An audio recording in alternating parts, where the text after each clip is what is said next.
Shalom, salam sejahtera bagi kita semua dimanapun Anda berada.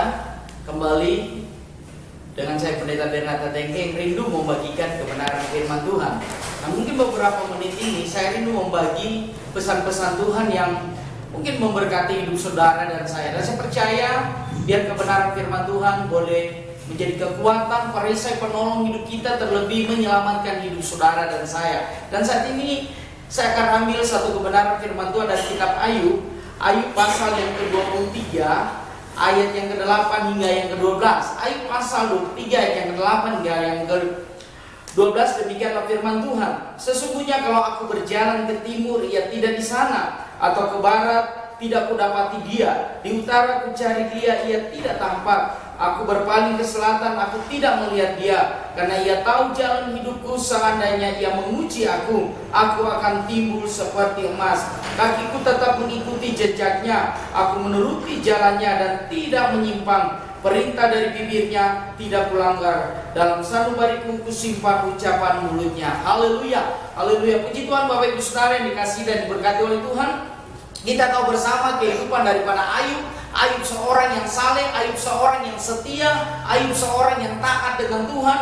Tetapi orang yang taat, orang yang saleh bukan berarti tidak ada masalah, bukan berarti tidak ada ujian, bukan berarti tidak ada tantangan kita menjadi orang Kristen. Nah, kita belajar daripada saudara Ayub atau kitab Ayub ini, di mana Ayub mengalami penderitaan sampai sahabat-sahabatnya, saudara-saudaranya, bahkan istrinya juga menghina dia, mereka meninggalkan dia. Tetapi satu hal, Tuhan tidak pernah meninggalkan Ayub. Dan kita akan belajar satu kebenaran firman Tuhan, di mana Ayub berusaha mencoba mencari pembelaan Tuhan. Dia berusaha untuk pergi ke utara, barat, selatan, timur untuk mencari Tuhan. Tetapi seakan-akan itu Tuhan tidak ada, seakan-akan Tuhan itu tidak nampak, seakan-akan Tuhan itu seperti hampa. Nah, saya mau beritahu saudara, mungkin saudara saat ini sedang berdoa, sedang pergi beribadah dengan satu motivasi, Anda bisa berjumpa dengan Tuhan, Anda bisa menerima jawaban doa daripada Tuhan.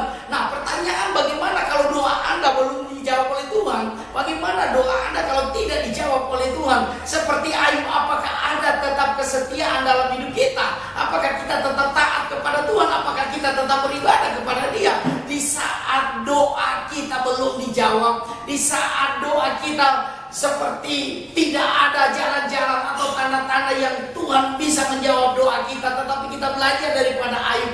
Ayub di sini, di saat dia mencari Tuhan, dia tidak pernah kecewa. Pertama, tidak kecewa dengan waktu dia mencari Tuhan, Tuhan seperti tidak ditemui. Maka ayat yang ke-10 di sini, karena ia tahu jalan hidupku. Ayub coba menghibur dirinya, Ayub coba menghibur jiwanya, Ayub coba menghibur hidupnya, di mana seandainya Tuhan tahu, saudara, seandainya dia akan muncul seperti emas, Tuhan tahu jalan hidupnya. Artinya, kalau hari ini doa Ayub belum dijawab oleh Tuhan, kalau hari ini Ayub belum bertemu dengan Tuhan, Tuhan tahu Ayub sedang mencari dia. Dan kalau saat ini saudara sedang mencari Tuhan dan sedang berdoa meminta sesuatu dalam pergumulan dan doamu belum dijawab oleh Tuhan, mari kita jangan pernah kecewa seperti Ayub. Dan Ayub katakan di sini, karena ia tahu jalan hidup kita.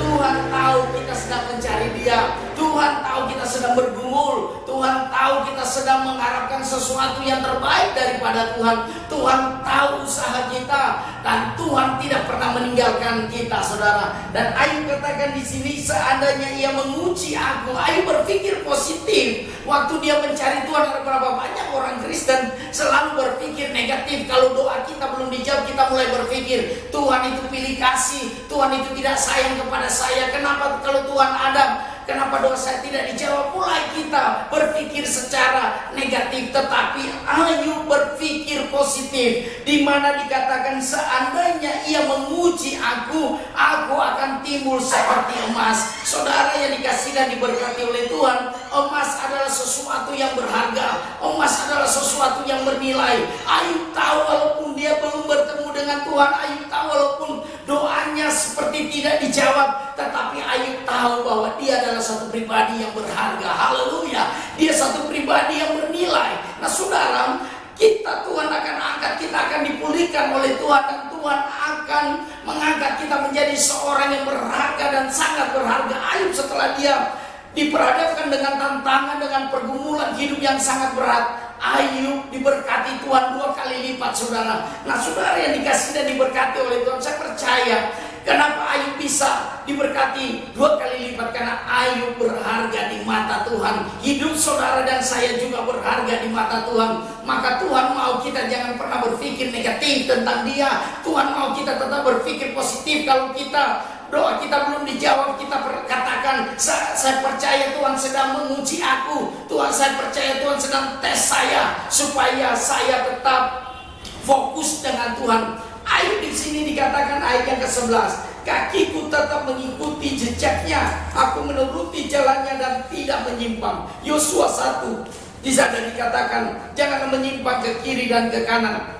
Dan ayat yang ke-11, Ayub tetap fokus dengan Tuhan. Dikatakan kakiku tetap mengikuti jejaknya. Di mana ada bekas kaki Tuhan, dia mengikuti. Marilah kita menjadi pengikut Tuhan bukan karena mujizat. Kita menjadi pengikut Tuhan karena kita percaya, yakin Tuhan yang kita sembah adalah Tuhan yang hidup bagi kehidupan kita. Ayub tetap fokus. Dia tidak fokus dengan masalah. Ayub tidak fokus dengan hal-hal yang melemahkan dia. Tapi Ayub fokus kepada satu pribadi yang mengubah hidupnya, yang sanggup mengubah hidupnya. Maka Rasul Paulus berkata, aku mengarahkan pandanganku ke depan dan aku melupakan apa yang ada di belakangku. Nggak usah ingat, tidak usah kita menoleh lagi ke belakang, saudara. Kenapa? Ada Kristus di depan dan kita harus fokus kepada Tuhan. Ada satu pujian lama berkata, pandang terus kepadanya, jangan menoleh jalan terus, jangan pandang salah orang lain, pandang saja Yesus. Hidup kita fokus dengan Tuhan, nggak usah fokus dengan masalah, dengan pergumulan, dengan persoalan. Tuhan akan bergerak, Tuhan akan bekerja. Kita lihat Petrus, saudara, waktu Yesus berkata, mari berjalan di atas air, dan Petrus mulai turun dari atas perahu dan dia melangkah dengan iman, dengan luar biasa. Tapi waktu dia menuju kepada Yesus, ada tantangan, ada godaan, ada saudara, angin, ada badai, ada hujan. Itu berbicara tentang pergumulan hidup, persoalan. Waktu kita mengikut Yesus bukan berarti tidak ada masalah. Waktu kita mengikut Yesus bukan berarti tidak ada persoalan. Akan ada badai, tetapi yang menjadi pertanyaan, apakah kita tetap fokus dengan Tuhan atau tidak? Petrus tidak fokus lagi dengan Tuhan. Dia mulai menoleh ke kanan dan ke kiri. Dia mulai merasa masalah lebih besar dari Tuhan. Tapi kalau kita fokus dengan Tuhan, kita percaya Tuhan lebih besar daripada masalah. Kuasa Yesus lebih besar daripada pergumulan, persoalan hidup saudara. Ayat yang terakhir katakan, perintah dari bibirnya tidak kulanggar, dalam sanubari buku simpan ucapan mulutnya. Mari, apa yang menjadi firman Tuhan, apa yang Yesus katakan, simpanlah firman itu di dalam hati sanubari saudara, dalam hidup saudara. Kalau kita menyimpan firman Tuhan, kemanapun kita pergi, kita berada, maka kita akan memiliki hati yang menyenangkan, memiliki hati yang penuh sukacita, hati yang penuh ucapan syukur. Kenapa? Karena kita menyimpan janji-janji Tuhan. Dan janji Tuhan itu adalah ya dan amin. Janji Tuhan tidak pernah gagal. Janji Tuhan itu adalah sempurna dalam kehidupan saudara dan saya. Dan saya percaya lewat kehidupan Ayub, saudara, Ayub memberikan contoh dalam hidup kita. Apa bedanya saudara dan saya dengan Ayub? Sama, kita adalah pengikut Yesus.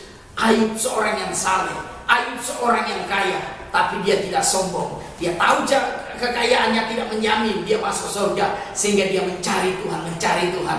Dan beberapa banyak kita orang Kristen hidup dalam kemiskinan tapi sombong, tidak mau cari Tuhan. Ayub seorang yang kaya raya, tapi dia mencari Tuhan. Lewat perenungan pada saat ini, biarlah boleh memberkati kita semua, boleh menyenangkan hati Tuhan. Mari kita bertindak dengan iman.